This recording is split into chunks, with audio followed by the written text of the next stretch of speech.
Hey little ho, welcome back to another episode of Aesthetically Messy. I hope you're having a good day and you enjoyed this video, I feel like it's gonna be fun. I wrote down some ideas of like what I'm gonna say because in past videos I will only write like a line and then just go off of that. But for this video, I actually wrote like exactly what I want to touch on. So hopefully you like it, hopefully it's good. And as you can see in the title, it's gonna be about mental health. For the past, I would say like year and a half, I've been like the happiest I've ever been. So I feel like this is something I can talk about, because I've been through a lot of changes like social media, graduation, all of my family moving to Mexico and leaving me here, by myself. And even though I've been through a lot of changes at the same time, I still feel like I was able to have like a good mindset and like be able to, I don't know, bitch. Like, you know what I mean? Like, I'm able to be happy. I don't know how else to describe it. So I want to share a little bit of the things I do to keep myself in a good mental state. Because I feel like I already said it before, but most of the people that follow me, they got problems. Like you have a problem right now. I feel like you need, advice on how to be happy. So I'm here to help you. I'm here to help you with that. Because there's no way that you're mentally good if you like my videos, if you like my TikToks, exactly. Because I feel like in YouTube, I'm alright. I don't really roast anyone. So yeah, let me get started on the things I do, which are five or six. I think it's five. Yeah. The first one, and I feel like it's the most important one, is that I believe that everyone is biased towards themselves. I think that people either believe that they're not good enough or that they are, the shit. And I feel like nobody's able to actually have like a good idea in their mind about how people perceive them from the outside. And for me, once I started thinking about that, you have those two options, right? You either gonna believe that you're, the shit, or you're gonna be not good enough ever. And between those two options, I rather believe that I'm the shit. So I always have myself up in my head. I tell myself that I'm the hottest person there has ever been. And, I'm smart, I'm funny. I tell myself all these things because it's either that or believing that I'm not funny enough or I'm not hot enough and just believing that I'm not good enough to do, just random things. So I don't know, whenever I go in front of a mirror, I always take a second and just look at myself. And even if I don't like, what I see, like with my face or my body, I still tell myself that I'm the hottest person there ever been. Because like I said before, you're never gonna see yourself in like an accurate way. Because I feel like you only see yourself as how people told you, I was gonna say society, but that's too much. How people around you told you that you are, like either your parents or your friends or whatever, telling you that you're this way or that way. And that's the way that you see yourself, or that, I don't know, I feel like that's the way that people see themselves. People see themselves as the things that the people around them told them, and for me, instead of paying attention to how people tell me I am, I rather tell myself that I'm the best person there has ever been in existence, ever. So yeah, I don't know. I feel like that works for me. I've been doing it for like a year, and I'm happy. I right now, when I was first saying it, I didn't believe it, obviously, because it's not going to be like a overnight change in your mentality. But right now, it's been a year, and I do think that I'm hot. I do think that I'm funny. I'm smart. I do believe those things about myself. So I would recommend for you to do it. Like you don't even have to say it out loud. I most of the time I just think it. Whenever I see myself in like a mirror, I just think that I'm the hottest person there is. I don't say it out loud. So yeah, I would recommend for you to do it. Moving on from that, something else that I do every single day, but I don't feel like it's a big thing. It's not a big deal, but it's just working out. Because the thing is, it is hard at the beginning. Like the first 2 weeks is gonna be, you're not gonna enjoy it, you're not gonna like it. But once you get over that, it's pretty easy to do. It's pretty easy to like keep as a routine. I wake up around like, I don't know, 8, 9 in the morning, and then I go work out and then take a shower and start my day. And I feel like I feel good, like physically and also mentally, because working out is supposed to like make chemicals in your brain, right, to make you happy or whatever. I do it for that reason, but I also do it because in the future, I'm not plugging anything, but in the future, I want to do an OnlyFans. And I want to, it's me like exposing my body, right? So I want to be able to post it and decrease the comments that people are gonna make about my body. Like I'm confident on the way I look, but I know that if I read over and over like how people talked about my body in social media, I will get self-conscious. So I want to look fit so that once I post, my body in social media, those type of comments, like, the negative comments, they're not, prevalent in the conversation or in my feed.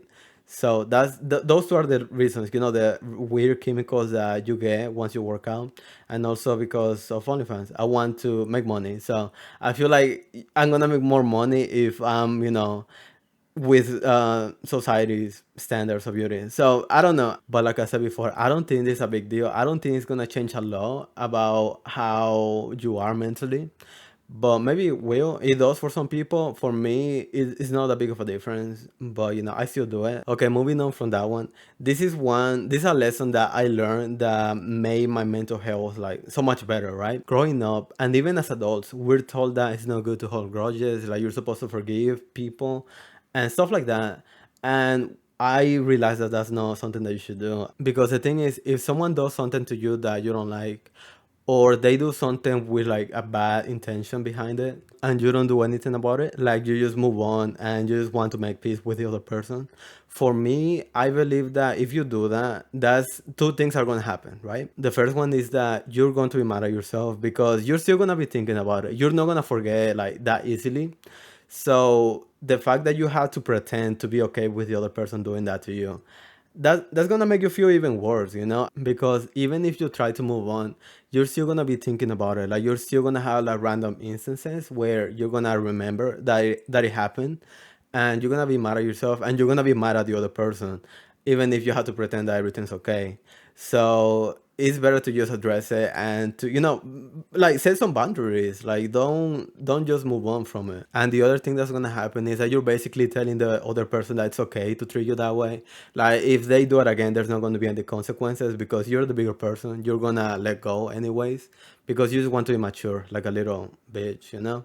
So I don't know, like put some boundaries, like just make, like don't just take it, don't just take it. So I do believe that people should hold grudges. Like if someone does something bad to you and they don't make it up to you, then you shouldn't forgive them. Like you shouldn't just take it.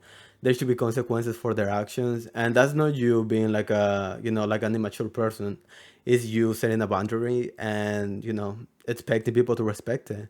So yeah, I believe that it's not, you shouldn't forgive someone that hasn't done something to make up for their actions. So for me, that's something that really helped on my mental health. So I don't know, hopefully it works for you.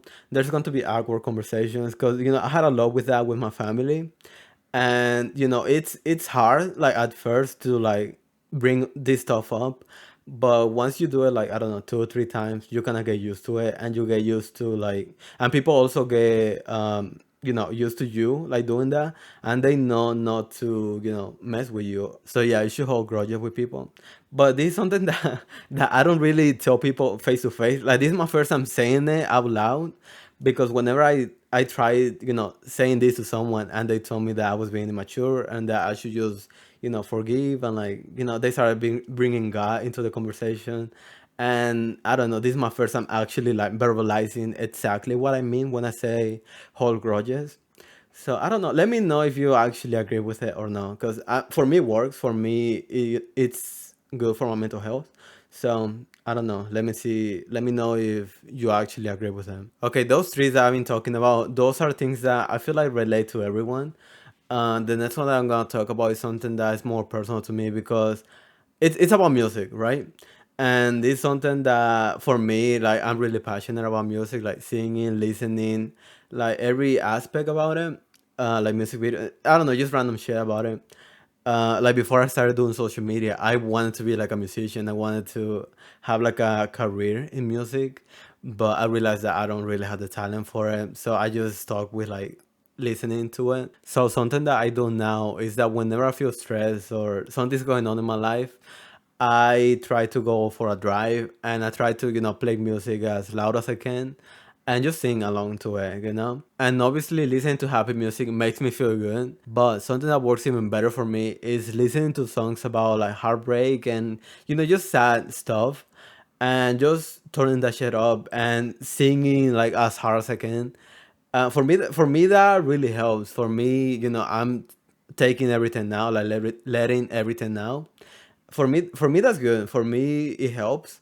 It makes me feel better at the end of it. Like at the end of every song, I feel good. So I would recommend for you to do it. For me, right now I'm listening to Un Coco, Ignorantes, what was it? Ibete. For me, listening to those three songs and singing along through them like I'm heartbroken or something like that, that makes me feel good. Like that makes me feel like I'm letting everything out. So I don't know. I told a couple people this, but they told me that they couldn't get really into it or they weren't able to relate to the songs. So I don't know. I don't know if it works for everyone, but it works for me. It really works for me. Especially whenever I get up in the morning and I go work out. On the way there, like I'm singing to like sad songs, and that's my way to like hype myself up. Because I'm like screaming at the music, so I don't know. I It works for me, so I don't know what to tell you. Like maybe it works for you. I try getting into like meditation and like being and mindfulness and stuff like that, but it didn't work at all. For me, this way better because I also feel like it's fun. Like sitting down and just closing your eyes. Like I don't think that that's something that helps me personally. I know a lot of people that do, but for me, it wouldn't. It's not like a good help. So I don't know. I tried a couple times, multiple times, but it didn't work. So I don't know. I feel like I have to like let it out instead of just, you know, keeping my emotions in. So yeah, that's my way to like let everything out in like a healthy way. Okay, the last two things that I wrote about are related to social media because I've been posting content for almost 2 years. And at the beginning, it bothered me whenever I read commenting. People comment about my accent, my hair, that I look like the guy from Nacho Libre. ¿Cómo se llama? El Esqueleto. And I don't know, I feel like those three were the big things that people comment on. And for me, something that helped me get over that were two things. The first one is that I wouldn't read comments as often as I did. Right now, I spend like 5 to 10 minutes reading comments in all of my social medias. And that's it. I just read like the most important ones, like the top, like the more liked comments. And for me, that helps because most of the people commenting that they're not gonna comment shit about me. They're gonna comment stuff related to the video. So yeah, for me that helped. That's more important to know. And something else that I do is that I record myself and then I save it on my phone for like 1 or 2 weeks and then I post it. Because even if I receive like a negative comment, I think that that's not me. The person that you're watching in the video, that's not me. That's like past me. Even though it's been 2 weeks, I still separate myself from it. I believe that my sense of humor is not the same as it was 2 weeks ago. Which it might not be true, but for me it makes me not connect my self-worth to what I'm posting in social media. Because I look at it and I don't see myself. I don't think that that's me anymore. I believe that I grew from there. I don't know, maybe it's dumb, maybe you don't really relate to it, but for me it works. For me, separating myself from what I post, even though it's only been a couple weeks, a couple days, because for me something scary is the stories that I see about how people do dumb shit over social media, like how people don't find themselves pretty because they use so many filters that they can't post a picture without it. For me that's scary. Like I am working with social in doing social media, but I don't ever want to get to that point. And I don't know, I also seen people posting stuff, and if it doesn't do like good in views or likes or whatever, they do more like extreme stuff. Like they go out and like prank, or I don't know, they do stuff to like other people, and I also don't want to get to that. So I always try to separate myself from what I'm posting. Like every time I post in social media, I don't feel like that's me. And for the people that know me in real life, like it's obviously not me. So I'm just doing everything I can to separate myself from what I'm posting or what I'm doing in social media. Because the thing is, once you post something, then it's open for opinions of like random people, the people who follow you. And I don't want to read a comment and take it personally. So I just, I tell myself that that's not me. So I don't know. I feel like that's all I have to say about this topic. I think it's interesting to talk about because a lot of people have like different tactics or techniques about like their mental health. So I don't know. I like, talking about this type of stuff. I'm gonna read all of the comments if you tell me like what you do for your mental health. So yeah, let me know what works for you, and hopefully you're good mentally. I If you're not, then that sucks. I don't know what to say because I don't know, bitch. Like I don't know how to help you, but hopefully you overcome it. Because most of the people that watch me, you're a grown adult. Like you've been through a lot, so there's no way that whatever you're going through right now, you're not going to be able to like overcome it. So I don't know. You got it. I guess. I don't know. Yeah, I think that's it for today's episode. So thank you for watching. I hope you like the video and the podcast and listening and seeing me in general. So yeah, thank you. Mwah.